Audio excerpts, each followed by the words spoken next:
ರಾಜ್ಯಸಭಾ ಚುನಾವಣೆ ಇರುವಂಥ ಹಿನ್ನೆಲೆಯಲ್ಲಿ ಕಾಂಗ್ರೆಸ್ ಹಾಗೂ ಮೈತ್ರಿ ಅಭ್ಯರ್ಥಿಗಳು ಬಹಳ ಟೆನ್ಷನಲ್ಲಿದ್ದಾರೆ. ಕಾಂಗ್ರೆಸ್ ಪಾಳದಲ್ಲಿ 3ನೇ ಅಭ್ಯರ್ಥಿ ಹಾಗೂ ಮೈತ್ರಿ ಕಡೆ 5ನೇ ಅಭ್ಯರ್ಥಿ ಅವರಿಗೆ ಓಟ್ಗಳು ಬೀಳುತ್ತಾ ಇಲ್ವಾ ಅನ್ನುವ ಲೆಕ್ಕಾಚಾರಗಳು ಶುರುವಾಗಿದೆ.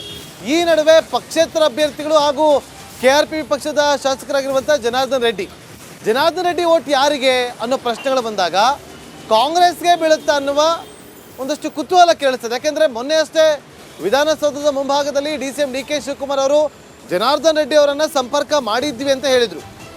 ಇದರ ಮುಂದುವರೆದ ಭಾಗವಾಗಿ ಜನಾರ್ದನ್ ರೆಡ್ಡಿ ಅವರು CM ಸಿದ್ದರಾಮಯ್ಯ ಹಾಗೂ DCM DK ಶಿವಕುಮಾರ್ ಅವರನ್ನು ಭೇಟಿ ಮಾಡಿದ್ದಾರೆ.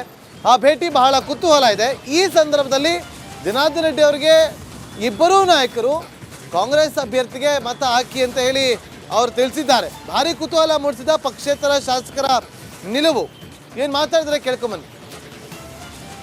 ಐತಿಹಾಸಿಕ ಆನೆಗೊಂದಿ ಉತ್ಸವ ಮಾರ್ಚ್ 11 ಮತ್ತು 12ನೇ ತಾರೀಕಲ್ಲಿ ಇವತ್ತು ತುಂಬ ವೈಭವದಿಂದ ಉತ್ಸವವನ್ನು ಆಚರಣೆ ಮಾಡೋದಕ್ಕೆ ಇವತ್ತು ಜಿಲ್ಲಾಡಳಿತ ಮತ್ತು ನಾವೆಲ್ಲರೂ ಕೂಡ ನಿಶ್ಚಯ ಮಾಡಿದ್ದೀವಿ.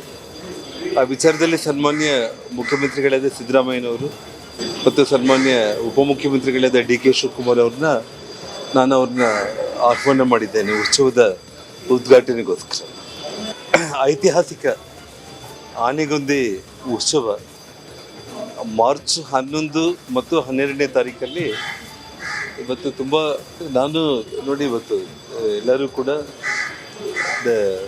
ನನ್ನಲ್ಲಿ ಒಂದು ರಿಕ್ವೆಸ್ಟ್ ಮಾಡಿದ್ದಾರೆ ವೋಟ್ ಹಾಕೋದ್ರ ಸಲುವಾಗಿ. ನಾನು ಇನ್ನೂ ತೀರ್ಮಾನ ಮಾಡಿಲ್ಲ.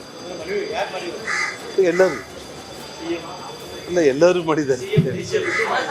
ನಾನು ನೋಡಿ ಇವತ್ತು ಎಲ್ಲರೂ ಕೂಡ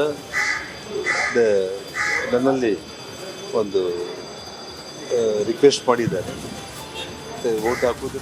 ನಾನು ಇನ್ನೂ ಮತ್ತಷ್ಟು ಮಾಹಿತಿಯನ್ನು ಕೊಡೋದಕ್ಕೆ ನಮ್ಮ ಪೊಲಿಟಿಕಲ್ ರಿಪೋರ್ಟರ್ ಸತೀಶ್ ಲೈವ್ನಲ್ಲಿ ಜಾಯ್ನ್ ಆಗಿದ್ದಾರೆ. ಸತೀಶ್, ಈಗ ಜನಾರ್ದನ್ ರೆಡ್ಡಿ ಅವರ ವೋಟ್ ಕಾಂಗ್ರೆಸ್ಗೆ ಅಂತ ಹೇಳಲಾಗ್ತಾ ಇದೆ, ಸಾಧ್ಯತೆಗಳಿದೆಯಾ?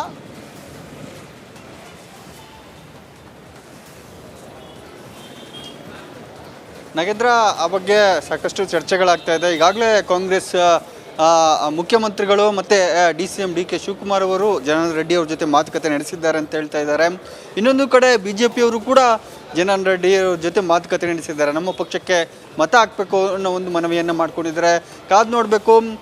ಈಗಾಗಲೇ ಅಂಜನಾದ್ರಿ ಬೆಟ್ಟಕ್ಕೆ 100 ಕೋಟಿ ರೂಪಾಯಿ ಅನುದಾನವನ್ನು ಬಿಡುಗಡೆ ಮಾಡಿದ್ದಾರೆ. ಅಂದರೆ ಆ ಕ್ಷೇತ್ರಗಳಿಗೆ ಮತ್ತು ಜನಾರ್ದನ್ ರೆಡ್ಡಿ ಅವರ ಕ್ಷೇತ್ರಗಳು ಕೂಡ ಹೆಚ್ಚಿನ ಅನುದಾನ ಬಿಡುಗಡೆ ಮಾಡ್ತೀವಿ ಅನ್ನೋ ಭರವಸೆಯನ್ನು CM ಮತ್ತು DCM ನೀಡಿದ್ದಾರೆ.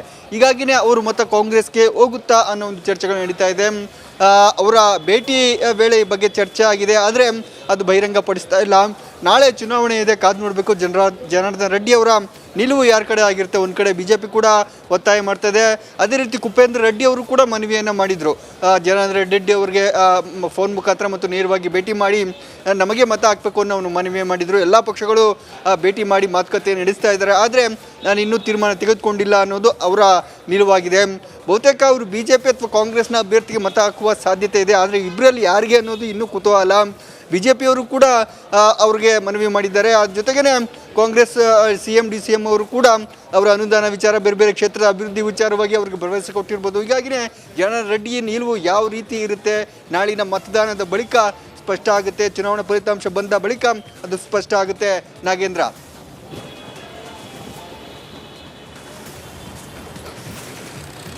ಓಕೆ, ಥ್ಯಾಂಕ್ ಯು ಸತೀಶ್ ನಿಮ್ಮೆಲ್ಲ ಮಾಹಿತಿಗಾಗಿ.